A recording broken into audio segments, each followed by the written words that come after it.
subject.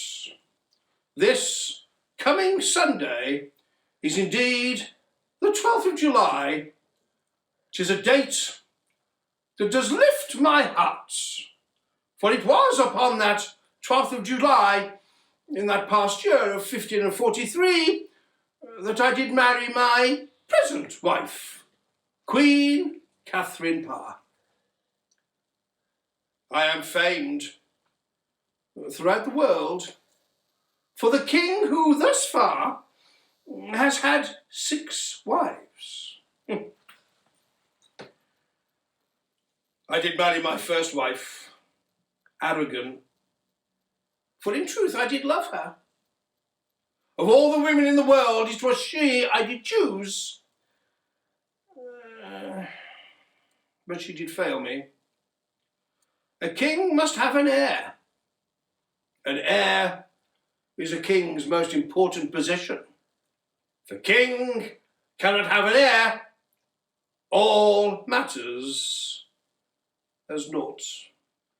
For 24 years, I was married to Aragon, the Spanish cow. All she had to show for it was one girl and a graveyard full of dead babies. For her womb was as barren as a brick. Of necessity, your king did have to take a second wife, Boleyn. Boleyn, she did captivate me, stricken by the dart of love. I did indeed chase Boleyn. I did love her. But she did play me false. The Queen Boleyn was not in a state of grace, for she did lie with gentlemen of her chamber. Adultery, incest, the most dark, the most evil of crimes, for which she did pay the price. By then, I was already enlivened by the kindly, the virtuous, the chastened, the honest, the pure Jane Seymour. She did give to me that one thing that a king doth desire above all else, a son, a prince, to be my heir. I was indeed to marry again the 4th time, this time not for love. Kings do not necessarily marry for love.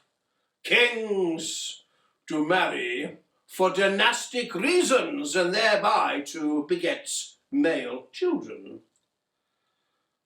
For dynastic reasons, for the safety and security of this my realm, I did marry Anna of Cleves, that great Flanders mare. I did like her not. Her parts were so unbecoming. I did believe that she was not indeed a mate. After 6 months, my marriage to the Flanders mare was annulled, and then captivated by the young and vivacious Katherine Howard. She was but 19, whilst I was 49. I thought I had found my true love, my rose without a thorn. But she too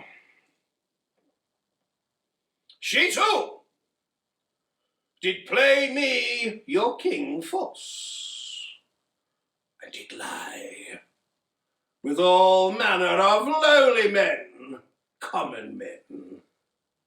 For this, like her cousin Boleyn, Howard did pay the price, for she did die upon the scaffold. I had resolved that if I was not to be loved, then I would be feared. But it did become true, increasingly apparent to me, your king, that I am indeed an old man.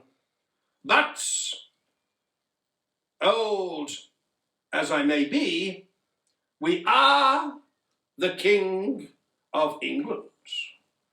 And thus, 'twas my duty to marry again for the comfort and benefit of this my realm.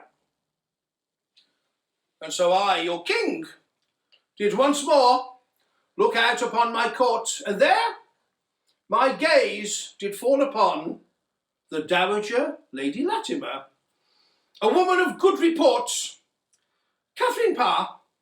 Now, the Parrs are indeed an ancient family. Indeed, Mistress Parr and I are cousins many, many times over. Her father, Sir Thomas Parr, Lord of Kendal, and her mother, Maud Green, are people of good report. Indeed, Lady Parr, Maud Green, she was a lady in waiting to my first wife, Aragon. Indeed, Catherine, their daughter, Mistress Parr, was named for my wife, Catherine of Aragon, who did indeed stand godmother to the young baby Catherine. The Mistress Parr, now being aged some 30 years, and by many considered to be aged, she has not had an easy time. Married and widowed twice already. First to Sir Thomas Parr, and then to the Lord Latimer. She is known to be of good report. She has been most kindly to my children, to the girl Elizabeth and my son and heir, the Prince Edward. She's indeed a most kindly person. And I did look out upon the Mistress Parr, and I did say unto her that I did desire her to be my wife.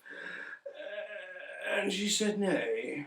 She said nay, for she said that she did already love of another. I was aware of this, for Sir Thomas Seymour, my former brother-in-law, had cast his lots towards the Mistress Parr. But my offer of marriage to Mistress Parr did clearly cause her some anguish. But then she did realise that to be asked by the king to be his queen, this is no mere request. It is a command. Ha! Ha! Ha! And so it was. On that glorious day of the 12th of July, the anniversary of which we are soon to celebrate, the 12th of July of 1543, at Hampton Court, I did make the Mistress Parr, Queen Catherine Parr, my 6th wife. And she has been a great help, for I am indeed aged. I do not care to be alone. Love may be one thing,